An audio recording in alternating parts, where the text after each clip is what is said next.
The time has come for the epic conclusion to this brand new Star Wars event on Disney Plus with the Obi Wan Kenobi Disney Plus series. We just got episode 6, the finale, possibly season, possibly series finale.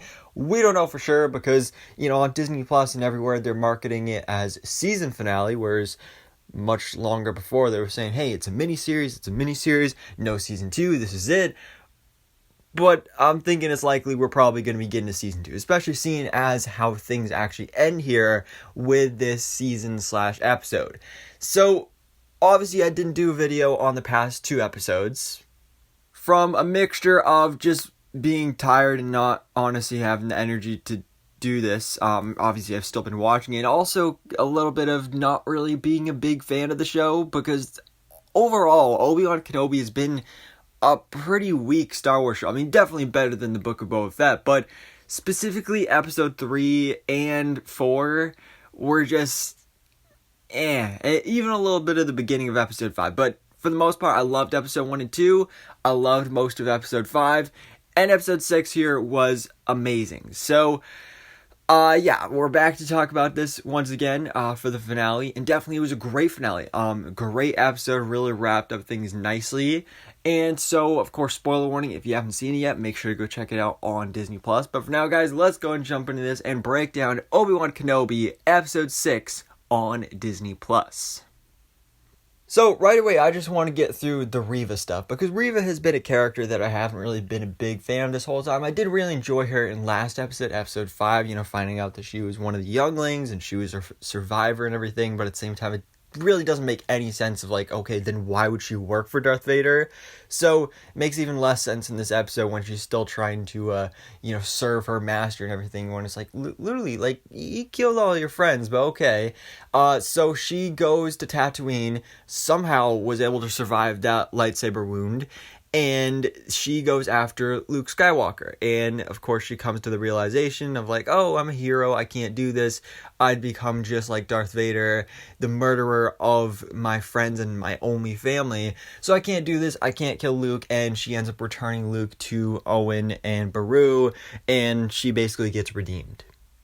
So that, I think, it's the logical ending for her character. I'm not sure if we do get a season 2, if she'll return. I highly doubt we're getting a spin-off show, because I really don't want that. Again, I'm not a big fan of her character. I don't hate her, but, it was alright. But now let's get into the juicy stuff here, though, with the rematch of the century, Obi-Wan Kenobi versus Darth Vader, which, honestly, hot take, I might even like this battle better than the original fight in Revenge of the Sith, because that one was filled with crazy acrobatics and cheesy one-liners, which, obviously a bunch of memes, classic stuff and all that, but this was just really cool and really intense. You could feel the aggression from both sides of the battle, and it was just really cool. It was why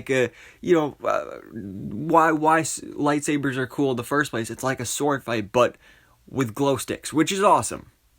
And because it was just so cool to see Obi-Wan Kenobi finally back in action, finally back to his full strength. And you could see that really, it was neither Obi-Wan or Darth Vader. There was really the superior fighter. They were both kind of evenly matched. They both had their downfalls and everything, but they each had their own shining moments. For example, when Obi-Wan Kenobi, he was throwing the rocks with the Force at Darth Vader. That was cool. Darth Vader just hitting him blow after blow.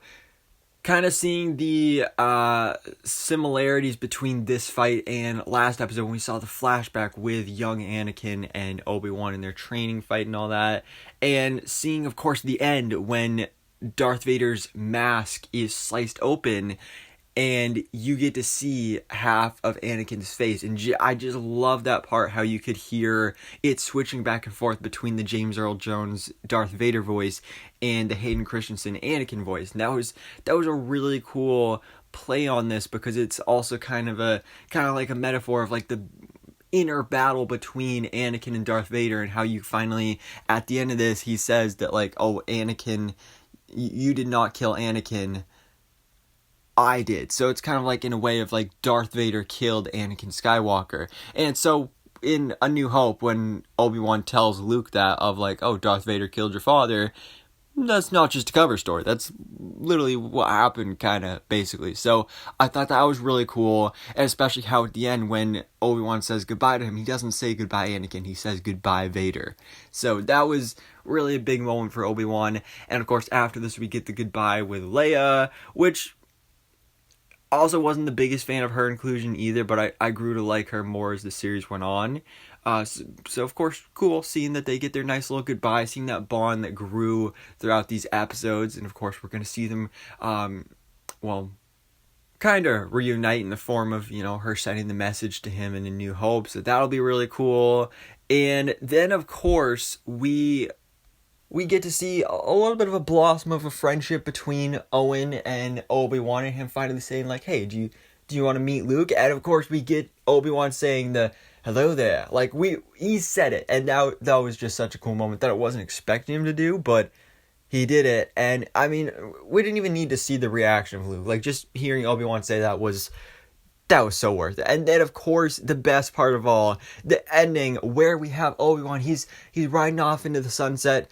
Which one we don't know, because of course there's two suns on Tatooine, but we get to see finally the Force ghost of Qui-Gon Jinn, the return of Liam Neeson to the Star Wars universe. He was really pulling an Andrew Garfield there, saying like, oh, I'd never want to do TV, especially for Star Wars, but then he did, so that was awesome. Of course, him joking around like, oh, finally it took you long enough and everything. So this is really where season 2 could go, as we get to see finally Obi-Wan being trained by Qui-Gon Jinn's Force Ghost. That would be really, really awesome. And if we don't get a season 2, this is the perfect way to wrap it up as well. But there's definitely a lot of potential for an Obi-Wan Kenobi season 2, where we could go in that second season, because they've wrapped up things nicely so that it has a nice transition into A New Hope and the original trilogy. But there's also room for new adventures and new stories to be told in between there as well.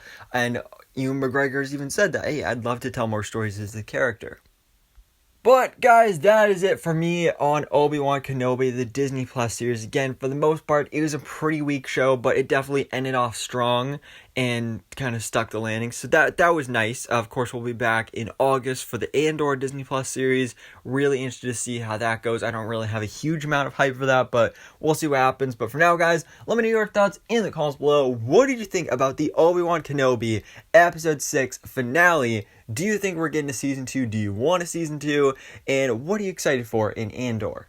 So guys, thanks so much for watching. Please drop a like if you enjoyed this video, and hit the subscribe button so I can keep it up to date on everything goes on in the Star Wars life.